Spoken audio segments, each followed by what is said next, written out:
In today's Your Healthy Family, in light of the big news yesterday of the new numbers just released about the rise of suicide rates in our country, as we work to continue the conversation of hope around this issue, we're getting a peek into some of the things going on in a person's head who is struggling with such an unimaginable act and how this person found help.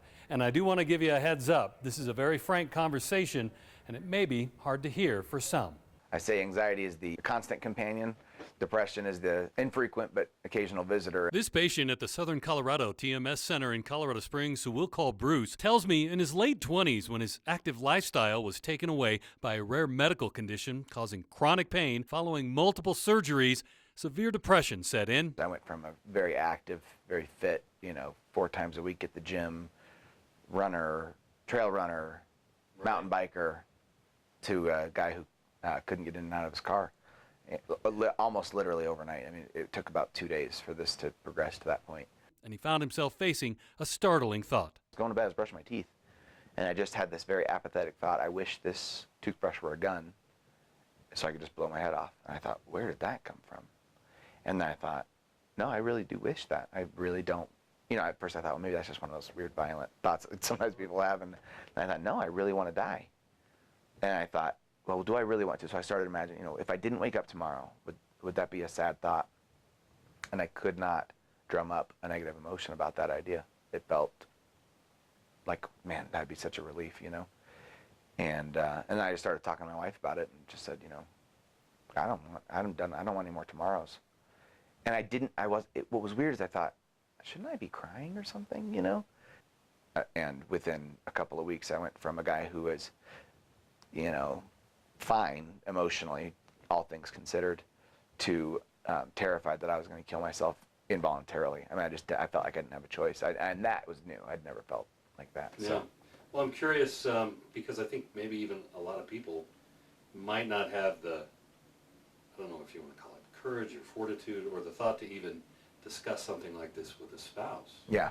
How important do you think just being willing to take that step was key? Well, in some ways, I think it was life-saving. It may very well have saved my life. What I didn't know is she had already taken my guns and hidden them from me. And I've decided I'm just not going to be a gun owner as a result of it, because I think had I not said what I said to her, she wouldn't have done that. And I mean, I had a plan for exactly how I was going to, where I was going to do it, how I was going to do it, and I did at one point go back and look for the guns to see if she got them all.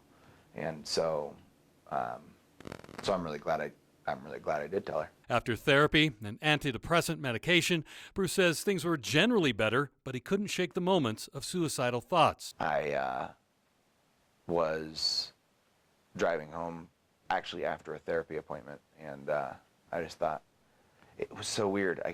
I've never felt this before or since, but it felt like I imagine it would feel if someone pulled a gun on you. My stomach went up into my throat, and I thought, holy smokes, I'm going to kill myself when I get home. It's happening. This is my last drive. And I'm driving past an Arby's and thought, do I want to get jalapeno poppers one last time? And I thought, nope, I just want to get home and get it over with. And then but it was almost like I was having a conversation with myself, because there was this other part of me saying, you can't do that. What are you talking? But there was this piece of me that was just saying, you're done. You don't, the body that you have for this life is failing you. You don't enjoy it. You don't want any more tomorrows. Go take care of the problem and stop thinking about it. And so it was scary. I mean, I was scared of me for the first time. That's when I went and looked for the guns to see if my wife maybe had missed one. I had a small one that I thought maybe she'd missed. She didn't. His journey led him to ketamine, a powerful anesthetic that's also misused recreationally. At that point, I thought, whatever this does won't be worse than where I am now. I knew a little bit about ketamine, but what I knew was that people used it as a recreational drug, and I thought, I'm going to die. What do I care? Dr. John Fleming began Bruce's IV ketamine therapy. One of the problems with depression particularly, but also bipolar disease and PTSD and obsessive compulsive disorder and a variety of other serious mental health conditions is medications don't always work. Many of our medicines are basically copies of each other. They're involved with serotonin, or norepinephrine or dopamine.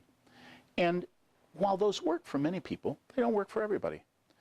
Also, they often take 4 to 6 to 12 weeks to work, and you have to adjust the dose a lot. So there's a lot of people who are wondering, what can we do?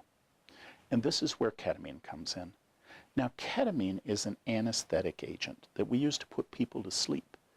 But studies at the National Institute of Health, not at pharmaceutical companies, but at the US government itself, established that very low dose ketamine, 1/20th the amount that you would use to put people to sleep, can bring people out of depression in as little as 4 to 6 hours and leave them out of depression for a few hours as well. And then further studies at Yale University revealed that if you give 6 treatments of this low-dose ketamine infusion over 2 weeks' time, most patients will have their symptoms for any of these illnesses that I mentioned stay gone for between 3 to 20 months. This is extraordinary because we never knew of a technique that could block suicidal ideation within 2 or 3 hours or pull people out of depression in a meaningful way in 2 to 3 hours. And this is not because we're giving people hallucinations. This is not because we're making people dissociate. A lot of people know that ketamine can get misused on the streets. It's called Special K, or it's used at clubs, dance clubs and that sort of thing. But that dose is even higher than the dose that puts people to sleep. So this drug has a bad name because of its street use and because some of those people do get addicted to it. But this is a controlled medical use. The infusion process is, it's no big deal. I wouldn't describe it as particularly wonderful. It's not, I wouldn't do it for the experience, but it's not bad either. It's sort of just a really kind of heavy, sleepy feeling for about an hour, and then you come out of it and you go home, and within an hour after that or so, for me, I'm completely back to normal. But by the time I get home after an infusion, I'm totally coherent and a little bit sleepy sometimes. Sometimes I take a nap. Sometimes I just get to work. Bruce has now not only passed his darkest days, but he has a renewed love of life despite his ongoing chronic pain condition. I had a moment last night where I just said, nothing in my life is in my control. And yet, I didn't feel like that life wasn't worth living. Happy to be alive today? Yes. Yep. Life's worth living. Life is definitely worth living. I'm working on the medical side to get better. I found a new specialist who really actually understands my condition and is treating it, and the treatment's painful and it's difficult and all of that. But yeah, it's, you know, I look forward to each appointment because I know I'm going to get a little bit better. I look forward to each therapy appointment because I know I'm going to get closer to understanding some of this, and the fact that I'm no longer reliant on medication to keep me out of that abyss, to me is huge, because it was absolutely a necessity before. The biggest thing that I would love to help get out there is that this is not a, I don't know why there's any stigma around this. I don't know why there's any hesitation from the FDA on this treatment. It works. I'm a pretty skeptical guy. You know, I don't think I'm very subject to any kind of a placebo effect.